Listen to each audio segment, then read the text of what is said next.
Este es el programa En Qué Creer por el Caster Studio a lo profundo. Salvador, los aportes de la humanidad, hay muchas creencias como los chamanes. Yo quiero que tú me amplíes sobre esos conocimientos y los aportes que pueden decir, porque cuando hablan de los chamanes, hablan de que son brujos, de que son, pero parece ser que también tienen sus aportes sobre eso. Sí, te voy a decir lo siguiente. El conocimiento está desarrollado sobre la base de la experiencia. Y en los primeros estadios inferiores de la humanidad, como el hombre no había alcanzado un nivel de desarrollo, no comprendía los problemas de la naturaleza, pero había hombres que eran observadores y aprendían de la naturaleza. Nadie inventa nada, todo lo que hace es que reflexiona, mira, se detiene, analiza y llega, por ejemplo, el fuego. El fuego veía que era cuando cae un rayo y se prendía, pero el hombre fue chequeando. Así mismo pasa en el problema de la medicina, de la cultura. ¿Por qué? Porque habían hombres que aprendieron de los animales. Fíjate bien que los perros y algunos animales utilizan determinada hierba para curarse. O purgarse, como le llaman. O sea, no, para prevenir enfermarse. Entonces, además también, para su propia subsistencia, envenenaban. Cuando llegaron al desarrollo del arco, dieron la flecha y le metían, por ejemplo, todavía en muchos continentes de aquí, del planeta, porque yo no digo el mundo, el planeta, nosotros vivimos en el planeta Tierra, utilizan el veneno, inclusive otros lo utilizan para matar gente. Entonces, yo te voy a poner varios ejemplos para que tú entiendas. Mira, te voy a uno que está actual y significativo para la nación y la gente comprenda lo siguiente: el efecto de eso. Mira, Haití logra su independencia. Digo, de la independencia no, la abolición de la esclavitud. ¿Por qué? Porque era un régimen demasiado bestial. Y los franceses utilizaron el método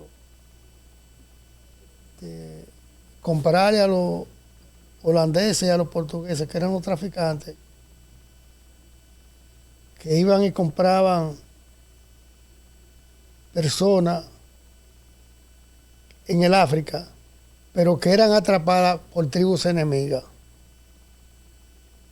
Sí, eran enemigos por vaina, por muchísimas razones. Entonces ellos cogían y colocaban una que era de Senegal, una que era de Etiopía, una que era del Congo, otra que era de Sudáfrica, es decir, y lo ponían en un genio, ponían 4 o 5 tribus, que ellos hablaban dialectos diferentes y cuando se veían se querían comer. ¿Qué pasa? Eso impedía que se relacionaran. Pero Toussaint Louverture, que era un hombre inteligente y educado, que había leído, dijo: yo tengo que amarrar a esta gente en un solo paquete, porque el látigo no. Y la vida de un esclavo era 5 o 6 años, era chucho. Y le hacían todos los vejámenes que tú te puedes imaginar. Entonces, ¿qué pasa? Los franceses eran sabios. Y como no le ponían médicos, atraparon gente que eran en el África o que habían aprendido de sus ancestros la cura. Y eran de que curanderos o chamanes, pero también decían muchísimas cosas. Ese chamán que llama... Donde nosotros le llamamos brujos aquí, son chamanes, se le llama. No, también eso es para... Esos son términos de esa confrontación. Diferentes épocas. Sí, entonces, ¿qué pasa? El tipo tenía mucha influencia porque era conocido en la colonia francesa. Entonces, él era un tipo que se oponía completamente. Buchmann le decían. Se oponía a la esclavitud porque era prieto también, y su familia le habían dado cajeta. Entonces, él coordinó una reunión con Toussaint, o con uno de los relacionados. Y yo te dije, cuando la idea se apodera de la mente del hombre, una fuerza capaz, él sabía, era un tipo que sabía, y cogió y le dijo que mandaran delegados de cada establecimiento de diferentes regiones donde habían los ingenios, y cogió y mataron unos cerdos, los calabazos. El calabazo es un fruto de una planta. ¿Qué pasa? Pero que si cuando ella está, se dan de diferentes tamaños, hay pequeñitos. Que mi abuela me tenía uno a mí para yo beber agua de una tinaja. Entonces él cogió y llenó eso de sangre de cerdo.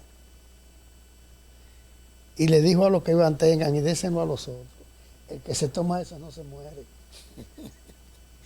Aunque le den un tiro. Siempre han visto personas malintencionadas. No, él lo hizo. ¿Por qué? Porque ellos no encontraban cómo entrarle a los esclavistas, a los dueños de los ingenios. Entonces le dieron una razón. Y se fijaron una vez. Y ese día, cuando ellos cogieron sus cosas... No quedó un cerdo.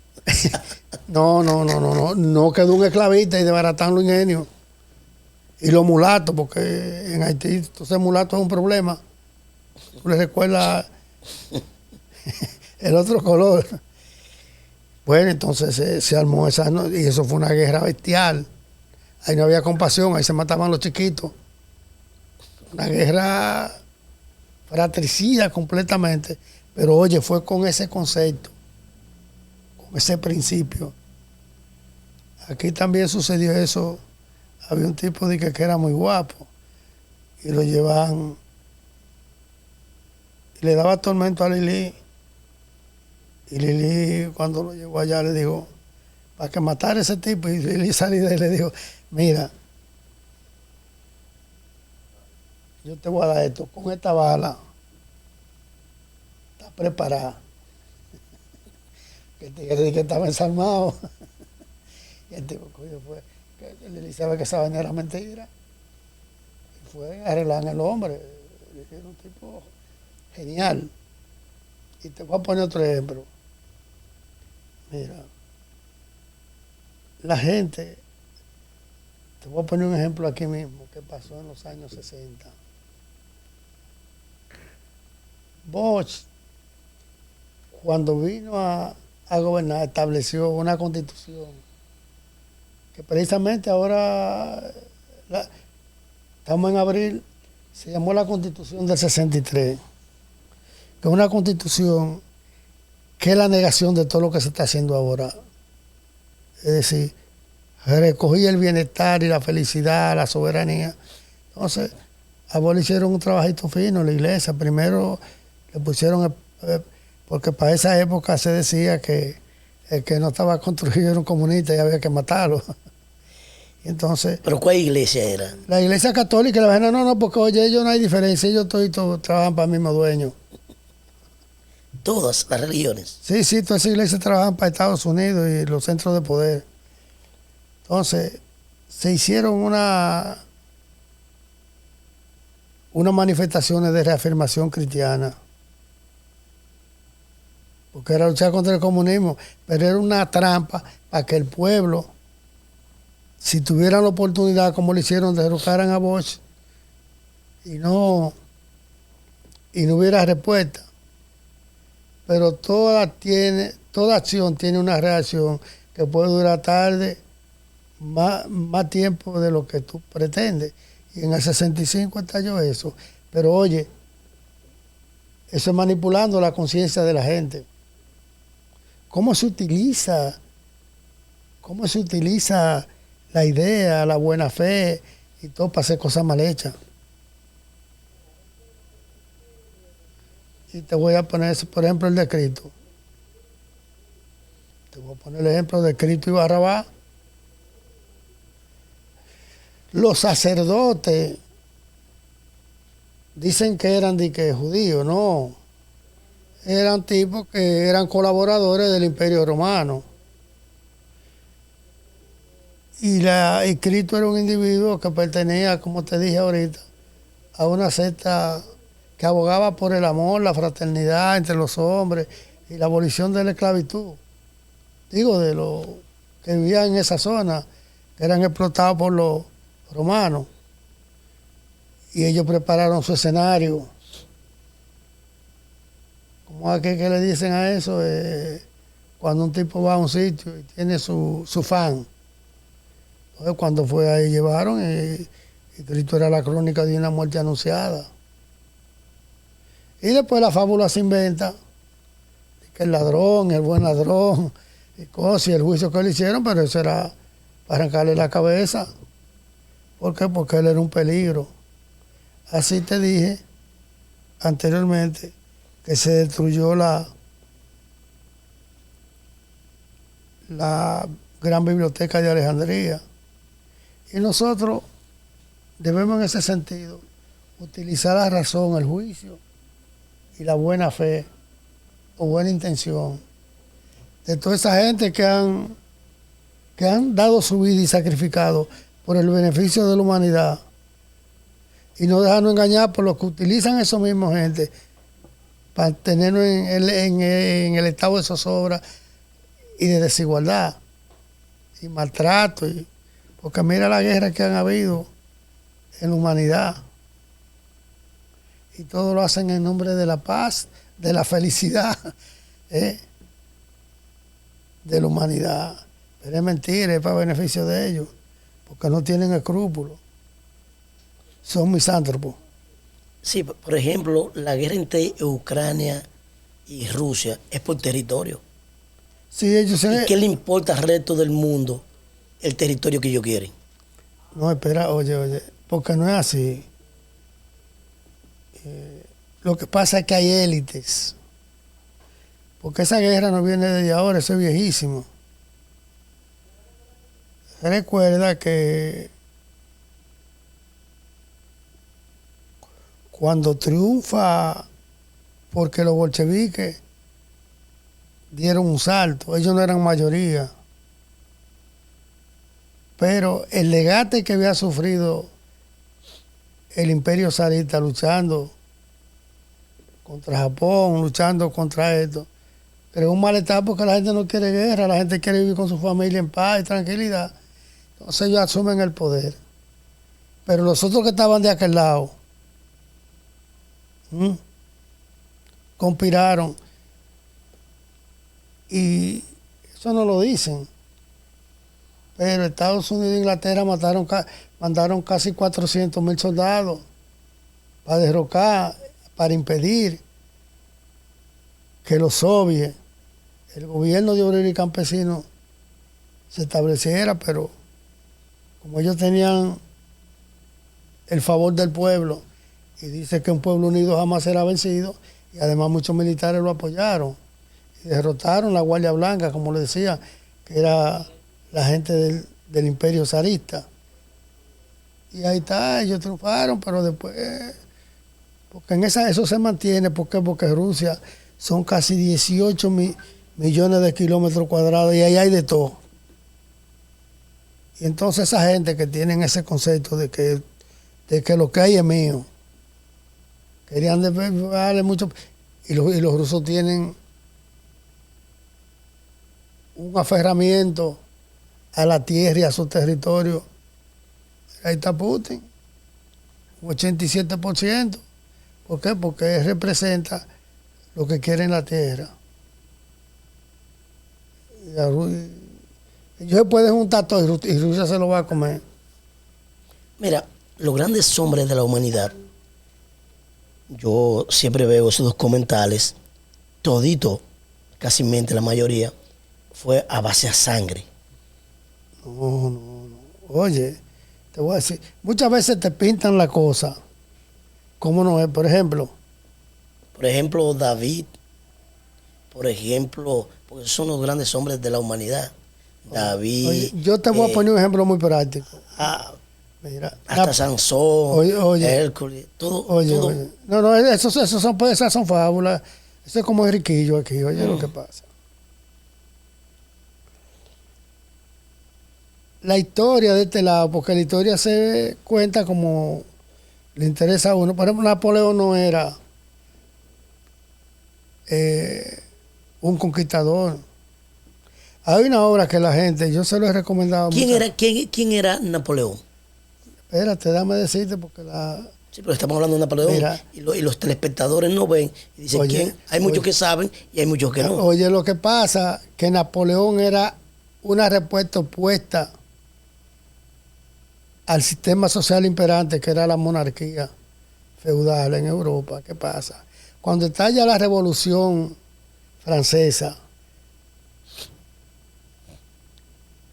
que el pueblo que hizo la guerra, ¿qué pasa? Pero eso fue aprovechado, incluso calumniaron a Robespierre, a Marat, a Danton. Entonces esa cúpula de poder, que era el germen de la burguesía, tomó el poder. En Francia era una potencia. ¿Qué pasa? Una cosa que llamó la Triple Alianza. No podía permitir que Francia impusiera el capitalismo y destruyera el sistema monárquico feudal. Entonces ellos se unieron. La mejor obra para eso es el 93 de Víctor Hugo.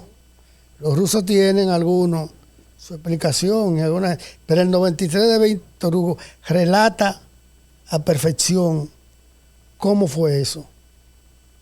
Ellos querían aplastar a Francia y Francia se defendió. Se llamó la Triple Alianza, que era Inglaterra, Rusia y el Imperio Austrohúngaro o alemán. Entonces, si a mí me van a acabar, yo me defiendo. Entonces, ¿por qué? Porque cuando Napoleón llegaba a los sitios aplicaba el método social, el método capitalista de reforma agraria y le daba ahí a lo monárquico. Pero eso fue una guerra dura. Te voy a decir, en una sola batalla murieron del ejército francés 500,000 de hombres. Se llama la batalla de Borodino, una de las batallas más sangrientas que ha conocido la humanidad. Y aquí la gente le dicen que Napoleón que era un conquistador y es mentira. Lo que sea que defendía el poder de una clase de la burguesía. Sus intereses. No, porque es lo que era el sable, que tenía el sable defendiendo los intereses de la burguesía y la implementación de un nuevo sistema social que se llamó capitalismo, que para esa época era avanzado. ¿Por qué? Porque reconocía esos derechos de la Revolución Francesa. Es así, tú lo dices, mucha gente dice, no, porque hay que ponerse a leer, porque hay gente que lo miran desde una óptica diferente, sin estar pegado a intereses mezquinos, ni de formar la historia, sino decir las cosas como son. Aquí mismo tenemos muchísimos hechos, lo que te relacioné ahorita, de lo que le hicieron a Bosch, al gobierno, pero no a Bosch, sino a la Constitución que representaba eso, y por eso vienen esa misma gente que se oponen. Intervinieron, y eso todavía estamos padeciendo de eso. Claro, es que es lo que te digo, son los intereses, que hay mucha gente que dicen, no, esto no puede ser así, le buscan la quinta pata al gato, porque es que no le conviene a unos cuantos, y siempre lo que no le conviene mucho es a unos cuantos, porque, por ejemplo, aquí en la República Dominicana, ¿cuántas familias son las que dominan este país? Son 10. Y un poquito. Sí, es así. Pero en el mismo desarrollo de la educación, Porque la gente reflexiona muchas veces. Eso es como un matrimonio que cuando no conviene se dé ese negocio. O si tú tienes un negocio y fracasa. O si tú estás en un estudio y fracasas en una cosa y tú quieres continuar, tú te revisas, modifica y cambia y triunfa. Porque el que persevera triunfa. ¿El matrimonio es un divorcio? ¿Es un negocio? No, lo que pasa es que antes nada más se casaban los que tenían cuarto. Eran los reyes y esa gente. Después el otro no tenía derecho a nada porque si pasaba un tipo, un señor feudal, un oligarca cuando la esclavitud. Y ahora mismo lo que pasa es que se ha ido modificando, poniéndose más suave. Por ejemplo, tú ves ahora mismo, te voy a poner eso, una muchacha o un joven va y le piden cosas que son imposibles de decirlo por aquí, porque tiene el control. Y tú ves para designar a un tipo. Yo tenía un amigo que decía que la condición necesaria y suficiente para ser funcionario o delegado de un partido tiene que tener un historial delictivo. Y eso se acepta como honorable, porque eso beneficia a determinados intereses. Yo lo digo aquí sin ningún rubor ni sin nada, porque yo, primeramente, yo nada más hablo en beneficio de los más muchos, sí, de la mayoría. Porque entiendo que el hombre es un ser temporal. Y a mí nunca me entraba en la cabeza eso de que un tipo tiene una casa de 50 habitaciones. Señor, usted duerme en una camita. Es una colombina. Ahora usted quiere estar acompañado, usted compra un 15 y ahí hace su diablura. Pero la gente vive engañada porque, dime tú, es tanto así que la gente se deja engañar en la alimentación. Mira, hay una anécdota muy importante de Alejandro. Alejandro era un tipo pretencioso, pero muy preparado porque a él lo educó un filósofo griego que lo formó y lo constituyó. Y entonces había un hombre que era muy famoso y era un tipo humilde que tenía muchísimo conocimiento y se había probado que él no necesitaba nada. Hizo un tipo que vivía en una cosita chiquita ahí, tenía lo necesario para vivir. Pero Alejandro, que era jefe de un imperio, dijo, ¿cómo es esta vaina? Y fue donde él, que era Diógenes, estaba sentado ahí. Él tenía la costumbre, según el relato, de sentarse fuera de su choza ahí a calentarse con el sol. Y viene Alejandro y se le para en el frente. Y se pone a hablar con él y a decirle cosas y él callado ahí. Y Alejandro a lo último le dice, Diógenes, dime una sola cosa que yo no te pueda dar para traerlo para allá, para él. Y le dijo, quítateme de frente y no me tapes la luz del sol. Cuando hizo así lo vio, dijo, mierda, me mató el gallo, él no podía calentarlo. Siempre los intereses. Señores, este es el programa En Qué Creer por el Caster Studio. Muy profundo.